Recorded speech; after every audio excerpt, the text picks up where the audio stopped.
जय Hind students, PC study point में आपका स्वागत है।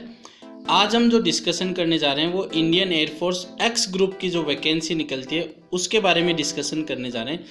हर चीज़ हम संपूर्ण जानकारी टोटल जितनी भी जो जानकारी होती है कि एग्ज़ाम पैटर्न 3 लेवल में 81, 82 ये क्या होता है, हाइट, चेस्ट, टैटू ये क्या होती है, सारी जानकारी हम इस वीडियो में लेंगे। और ये भी देखेंगे कि अगर मार्क्स 49.99 है तो भी अलाउ हो सकता है या नहीं हो सकता है। तो वीडियो इंटरेस्टिंग रहेगा, पूरी जानकारी दी जाएगी।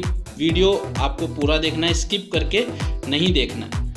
तो बात करते हैं एक्स ग्रुप की। तो सबसे पहले एज की बात हम कर लेते हैं। तो एज की अगर हम बात करें तो must be 21 year of age, 21 साल तक की उम्र हो सकती है, या less age of the date of enrolment, या तो 21 साल से ज़्यादा नहीं होनी चाहिए जब भी आप फॉर्म भर रहे हों तब। ठीक है। एजुकेशन क्वालिफिकेशन की बात करें तो ग्रुप एक्स के लिए 10+2 होना चाहिए पास आउट, या फिर इक्विवेलेंट यानी 10+2 के जो भी इक्विवेलेंट रखा जाता है, 12वीं के जो भी इक्विवेलेंट रखा जाता है, जिसके अंदर मैथमेटिक्स, फिजिक्स और इंग्लिश सब्जेक्ट होना कंपलसरी है। 50% मार्क्स होने चाहिए एग्रीगेट और 50% मार्क्स होने चाहिए इंग्लिश में। अब इसका क्या मतलब है, जो ओवरऑल परसेंटेज होनी चाहिए वो 50% या उससे ज़्यादा होनी चाहिए, और अकेले इंग्लिश की बात करें तो भी उसमें 50% या उससे ज़्यादा मार्क्स होने चाहिए।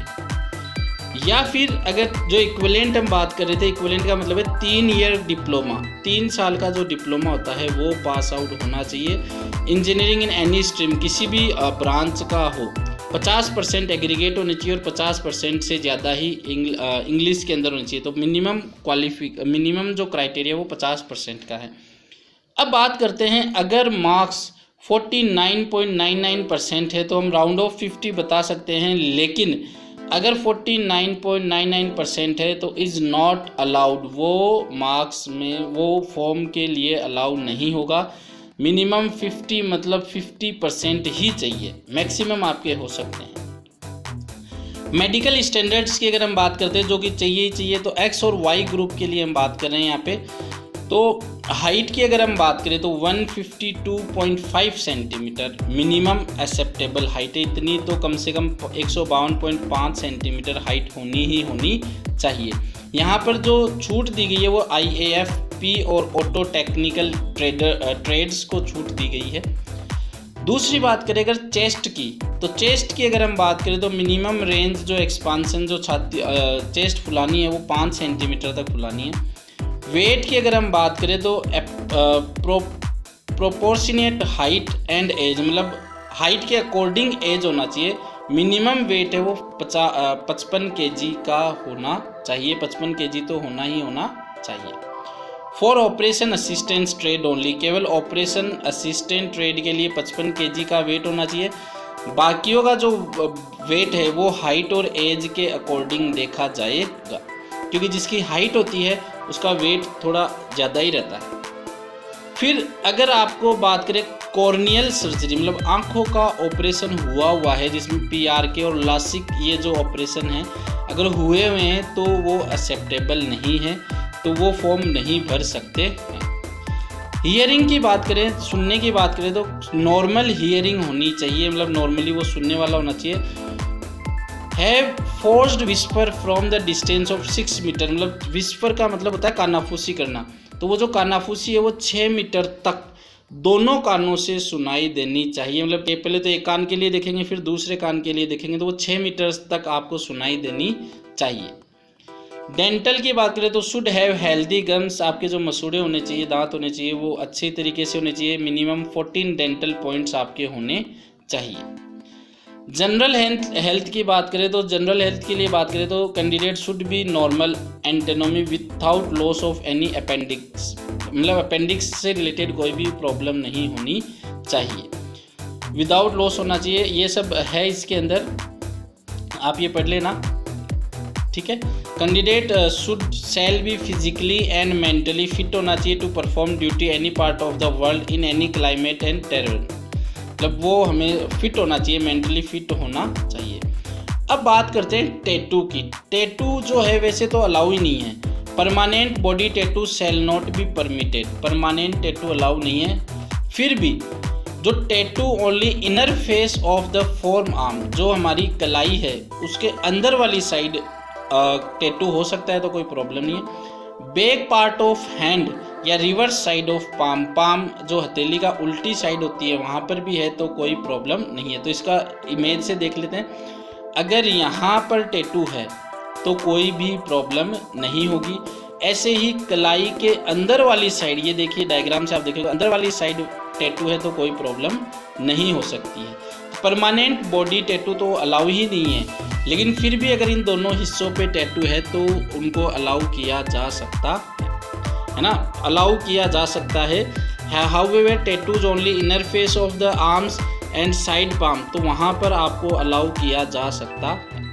चलिए, however right to decide on acceptability and unacceptability of individual shall rest with the selection center, तो वो बाकी जो भी चीज़ें हैं कि एक्सेप्टेबल है कि अनएक्सेप्टेबल है तो वहाँ पे टेस्ट सेंटर पे डिस्कस किया जाएगा। अगर आपके परमानेंट टैटू है तो आपको 2 फोटोग्राफ, एक तो पास की और एक दूर की, with detail size and type of tattoo, किस टाइप का टैटू है, क्या साइज है, वो आपको during the second phase of selection test, मतलब रिटर्न टेस्ट क्लियर होने के बाद में वो आपको बताना पड़ेगा। अब इसमें एग्जामिनेशन की बात करेंगे तो 3 फेज के एग्जामिनेशन होते हैं। 3 फेज कौन कौन से? Phase 1, phase 2, phase 3। फेज 1 में आपका रिटर्न टेस्ट होगा, फेज सेकेंड में फिजिकल फिटनेस टेस्ट, फिर 81 अडेप्टेबिलिटी टेस्ट 1 और 82। फेज 3 में आपका मेडिकल फिटनेस टेस्ट किया जाएगा। तो 3 फेज होंगे। फेज 1 की अगर आप बात करें तो ऑनलाइन टेस्ट होगा। ऑनलाइन टेस्ट जो होगा for both X and Y group. उस ऑनलाइन टेस्ट के लिए आपको पहले ही बता देते हैं कि आपको जो एडमिट कार्ड है वो आपकी रजिस्टर्ड ईमेल आईडी पर 48 से 72 घंटे के पहले एग्जामिनेशन से पहुंच जाएगा। आपको उसका कलर प्रिंट आउट लेना है। Will carry the same of the examination centre on the day of online test, जहां पर भी एग्जामिनेशन सेंटर है वहां पर आपको ले जाना है। ऑनलाइन टेस्ट जो होगा वो ऑब्जेक्टिव टाइप होगा और bilingual means English and Hindi के अंदर होगा। केवल इंग्लिश का पेपर इंग्लिश लैंग्वेज में होगा, बाकी जो मैथमेटिक्स और भी किसी सब्जेक्ट का तो वो हिंदी और इंग्लिश दोनों में आएगा। ठीक है, उसके बाद में अगर हम बात करें तो ग्रुप एक्स की अगर हम बात करते हैं तो ऑनलाइन एग्जामिनेशन होगा। 60 मिनट का एग्जामिनेशन होगा। English, physics, mathematics as per CBSE syllabus आएगा। हमने RBSE से पढ़ रखा है तो उसमें कुछ एक वैसे तो बिल्कुल सेम है, लेकिन 1-2 टॉपिक ऐड या हट जाते हैं तो हमें CBSE सिलेबस को फॉलो करना पड़ेगा। और एग्ज़ाम किस हिसाब का होगा? इंग्लिश के 20 क्वेश्चन आएंगे 20 मार्क्स के, मैथमेटिक्स के 25 क्वेश्चन आएंगे 25 मार्क्स के, फिजिक्स के 25 क्वेश्चन आएंगे 25 मार्क्स के। टोटल 70 क्वेश्चंस आएंगे, 70 मार्क्स के आएंगे और 60 मिनट हमें मिलेगा। तो 60 मिनट में हमें 70 क्वेश्चन करने हैं, यानी तैयारी हमारी बहुत ही अच्छी होनी चाहिए। मार्किंग की अगर हम बात करें तो एक करेक्ट आंसर का 1 मार्क्स होगा। ये जो अभी हमने ये बात की है ये किसके लिए बात की है? एक्स ग्रुप के लिए हमने बात की है, ये सिलेबस के लिए एक्स ग्रुप के लिए याद रखना है ना, क्योंकि उसी के अंदर फिजिक्स, मैथमेटिक्स और इंग्लिश है। अगर आपने अटेम्प्ट नहीं किया तो 0 मार्क्स मिलेगा। अगर कोई गलत हो गया तो 0.25 मार्क्स, 0.25 जो मार्क्स है वो डिटेक्ट भी कर लिया जाएगा। Candidate are to be qualify in each paper separately, तो तीनों में ऐसा नहीं कि आपको फिजिक्स के सारे क्वेश्चन कर दिए या इंग्लिश के सारे क्वेश्चन कर दिए, ऐसा नहीं है। तीनों की कट ऑफ अलग अलग पार करनी होगी, तो ये भी इंपॉर्टेंट चीज़ हो जाती है। Separately in their respective groups.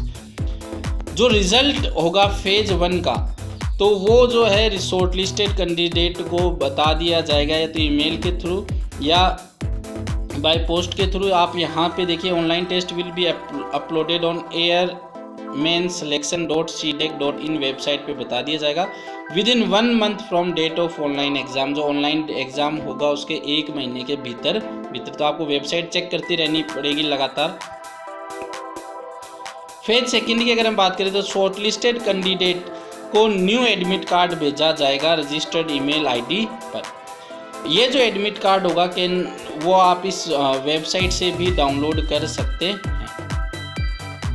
Registered email ID पे आ जाएगा, या आप इस वेबसाइट ये जो एयरमैन सिलेक्शन इससे डाउनलोड कर सकते हैं। Have to report on stipulated date, यानी जहाँ जो डेट मेंशन की गई है, जो टाइम आपका मेंशन किया गया है वहाँ पर आपको उसी टाइम पर पहुँचना है, उससे पहले पहुँचे तो बहुत बढ़िया है। कलर प्रिंट आउट आपको लेना है, ये याद रखना क्या क्या ले जाना है आपको। कलर प्रिंट आउट जो भी एडमिट कार्ड फेज सेकंड का है, ये colour print out of fully duly field application form downloaded on completion of online register. तो जब आपने ऑनलाइन रजिस्ट्रेशन करवाया था उस टाइम जो एप्लीकेशन फॉर्म आया था उसका प्रिंट आउट चाहिए आपको। HB pencil, eraser, sharpener, glue stick, stapler, black blue ball point, ये आपको ले जाने होंगे। इसी के साथ 8 कॉपीज ऑफ अनअटेस्टेड पासपोर्ट साइज आपको 8 कॉपीज ले जानी पड़ेगी, जो कि ऑनलाइन एप्लीकेशन रजिस्ट्रेशन में काम कर लेना इनको। Original and 4 self attested photocopies of matriculation passing certificate, यानी 10th की ओरिजिनल और 4 सेल्फ अटेस्ट यानी खुद का साइन किया हुआ मार्कशीट ले जानी है। ये ले जानी है ताकि किसी के लिए date of birth and father's name and candidate name verify करने के लिए। फिर बाद में original and 4 self attested photocopies matriculation marksheet, ये भी ले जानी है। Only applicable for 3 year diploma course holder, ये केवल 3 ईयर जिन्होंने डिप्लोमा कर रखा उन्हीं के लिए ये। Original and 4 self attested photocopies of intermediate 10+2 यानी 12 या इक्विवेलेंट एग्जामिनेशन पासिंग सर्टिफिकेट, यानी ओरिजिनल और 4 आपको सेल्फ अटेस्टेड ले जानी है। और डिप्लोमा वालों की बात करें तो उनको 4 ओरिजिनल और 4 self attested copies of 3 year diploma course passing certificate ले जाना है। फिजिकल फिटनेस टेस्ट की अगर हम बात करें तो फिजिकल फिटनेस टेस्ट के अंदर आपसे क्या क्या करवाया जाएगा जब आपके ऑनलाइन टेस्ट कवर हो जाएगा। मैंने बताया था फेज 1 रिटर्न एग्ज़ाम है, फेज सेकंड में फिटनेस टेस्ट होगा। सबसे पहले तो 1.6 किलोमीटर की रनिंग आपको करवाई जाएगी, वो भी 6 मिनट 30 सेकेंड्स के अंदर। तो ये प्रैक्टिस आप अभी से कर सकते हैं। कैंडिडेट को 10 पुशअप्स लगाने होंगे और 10 सिट अप्स लगाने होंगे, 20 स्क्वाट्स वहाँ पर आपको करने होंगे। तो ये सब चीज़ों की प्रैक्टिस आपको अभी से करनी होगी। Candidate are advise to bring their sports shoes and sports track pants, तो अपने खुद के sports shoes and sports track pants ले जाने हैं। अडेप्टिबिलिटी टेस्ट 1 आपका जब ये होगा तो उसके बाद में अडेप्टिबिलिटी टेस्ट 1 रिटर्न टाइप का टेस्ट होगा। इस टेस्ट में आपको ऑप्शंस दिए जाएंगे और ये टेस्ट कैसा होगा कि आपके सामने सिचुएशन दी जाएगी, सिचुएशन रिएक्शन आप कैसे कर सकते हैं। फॉर एग्जांपल अगर आप कहीं पे जा रहे हैं और एक्सीडेंट हो गया तो उस एक्सीडेंट में फिर आपको आप सपोज एग्ज़ाम देने जा रहे हो और आपके सामने किसी का एक्सीडेंट हो गया तो 4 ऑप्शन दे देंगे। क्या आप एग्ज़ाम देने जाएंगे, क्या आप 108 को कॉल करेंगे, क्या आप 108 को कॉल करने के बाद उनका इंतज़ार करेंगे, उनको फर्स्ट एड देंगे। तो आपको वो सिचुएशन दी गई है, आपको कैसे रिएक्ट करना हो, चारों ऑप्शन में से आपको क्लियर करना होगा। तो ATI situation reaction test exam होगा, 30 मिनट का होगा, जिसमें 45 क्वेश्चन सॉल्व करने होते हैं। तो इसकी भी आप तैयारी अभी से ही करनी स्टार्ट कर दीजिए। ये SSC के अंदर जो एग्ज़ाम्स होता है उसी के पैटर्न पर होता है। फिर अडेप्टिबिलिटी सेकंड टेस्ट सेकंड के अंदर ग्रुप डिस्कशन होता है, तो ग्रुप डिस्कशन की भी आपको तैयारी करनी पड़ेगी। फेज 3 जब आपके फेज सेकंड क्लियर हो जाएगा, who qualify adaptability test second, उनको मेडिकल अपॉइंटमेंट लेटर दिया जाएगा। तो मेडिकल एग्जामिनेशन होगा जिसके अंदर मेडिकल सर्टिफिकेट्स आपको चाहिए। एग्ज़ाम डेट जो थी वो 18 अप्रैल और 22 अप्रैल 2021 थी, लेकिन अभी ये पोस्टपोन्ड कर दी गई है। जैसे ही नई डेट आएगी वो आपको बता दिया जाएगा। तो वीडियो आपको कैसा लगा पहले तो वो आप कमेंट करके बताना, और एक लाइक तो हमारी मेहनत के लिए आपका बनता है। और अब आपको हमारे चैनल पे फिजिक्स की क्लासेज आपको एयरफोर्स के लिए स्पेशली मिल जाएगी, आप तैयारी कीजिए। और जैसे ही कोई न्यू डेट आएगी उसका भी आपको इन्फॉर्मेशन दे दी जाएगी। इसी के साथ बहुत बहुत धन्यवाद। जय हिंद। तैयारी शुरू कर दीजिए।